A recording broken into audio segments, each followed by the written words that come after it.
Witches, ou Convenção das Bruxas. Baseado no livro de 1983 escrito por Roald Dahl, o filme conta a história de um garoto que está passando um tempo com a avó num hotel onde está acontecendo uma convenção de bruxas com planos nefastos contra todas as crianças. Há uma versão dessa história feita em 1990, eu vou fazer algumas comparações mais pra frente, por enquanto vamos ficar com a versão de 2020. A direção é do Robert Zemeckis, ele dirigiu nada menos que De Volta para o Futuro e Forrest Gump. Então, ao contrário do que eu falei sobre a direção no comparativo que eu fiz entre Rebecca de 1940 e Rebecca de 2020, aqui eu queria saber o que esse diretor queria fazer com a história. O nome dele empolga, o filme é produzido pelo Alfonso Cuarón e pelo Guillermo del Toro e a trilha é do Alan Silvestre, então há muita promessa aqui para uma execução tão medíocre. O filme começa bem trabalhando o fortalecimento do vínculo entre a avó e o garoto por causa de uma tragédia. Há uma boa ênfase nos esforços dela para tirá-lo de sua tristeza, estabelecendo um bonito relacionamento. Quando o garoto se depara com a primeira bruxa, os problemas começam a acontecer, aquela cobra está muito errada,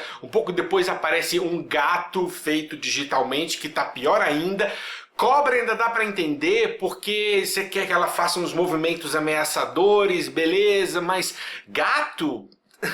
Não dá pra colocar um gato de verdade no braço da mulher? Isso inclusive atrapalha a interpretação de quem rodeia o efeito visual, é uma constante durante esse filme. Toda a movimentação da narrativa acontece em função de sequências de aventura carregadas de efeitos visuais ruins. Eu sei que é um filme infantil, mas há pouca atmosfera aqui, o tom é muito Alvin e os esquilos para ter qualquer impacto. A direção abre mão de contar uma história inquietante para ficar flutuando com a câmera numa série de perseguições visualmente carregadas. O CGI dos ratos é esquisito, sem textura e totalmente desconectado dos personagens humanos. Isso afeta a interpretação da Octavia Spencer. Várias vezes dá pra ver que ela está reagindo a nada. Há uma divisão muito clara entre o que ela está falando e o que os ratos estão falando. Há momentos onde tem um rato no corpo dela, onde ela tem que olhar, falar e reagir. Nunca bate 100%. A May Zetterlin tem menos presença que a Octavia Spencer, mas a personagem sofre menos com situações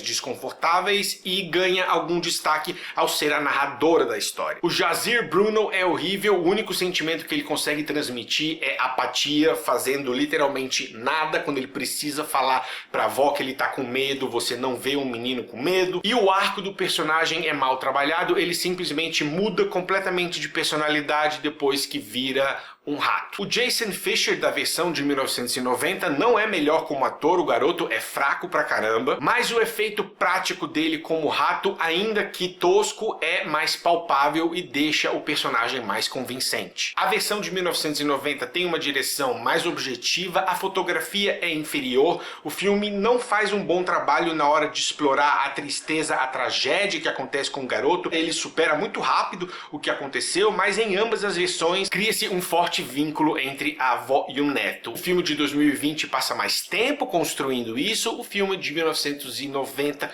o faz com um abraço, ainda assim ele tem uma atmosfera muito melhor. A Anne Hathaway paga um baita mico, é legal quando uma atriz se solta e dá uma interpretação destemida, mas não há direção aqui, não há uma personagem que ela está buscando. Ela tenta de tudo aqui, o sotaque muda toda hora, as caretas e os gestos não batem entre uma cena e outra, não há um propósito por trás, é simplesmente ela arregalando os olhos esperando um efeito CGI aparecer na boca. Parece coisa de peça estudantil e o visual é super artificial, eles tentam de tudo para deixar ela esquisitona assim, assustadora, ameaçadora, mas parece um monstro de PlayStation 3. Não chega perto do que foi feito em 1990 com a Angélica Houston, aquilo dava uma agonia de verdade, porque você via o pelinho no queixo dela, dava pra tocar, espremer, sentir. Beleza, nos dias de hoje tudo tem que voar, tudo tem que ser digital, talvez seja a minha idade falando, mas eu acho o efeito prático muito mais assustador. O Stanley Tucci é subutilizado, esse personagem não exige nada dele. O Rowan Atkinson tinha mais pra fazer e um pouco mais de graça. Outras diferenças entre as duas versões envolvem a adição de uma nova personagem sem grandes consequências, mudança de narrador, mudança no motivo pelo qual eles eles estão naquele hotel, nada que deixe uma versão muito melhor do que a outra. E mudança no tempo e no local, o filme de 90 se passa em algum momento dos anos 80 na Dinamarca e na Inglaterra, e o novo filme se passa nos Estados Unidos nos anos 60. O final do filme de 1990 é mais redondinho, o de 2020 é mais uma ostentação gratuita de efeitos visuais,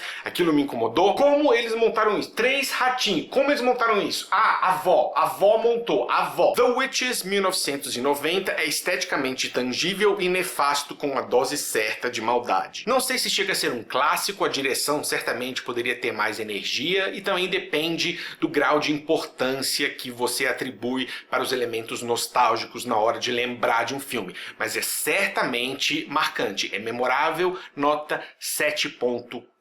The Witches 2020 é mais fluido e ganha em valores de produção, mas a estética carregada e artificial e os exageros comprometem a eficiência da história, nota 5. É isso, pessoal, um abraço e até a próxima.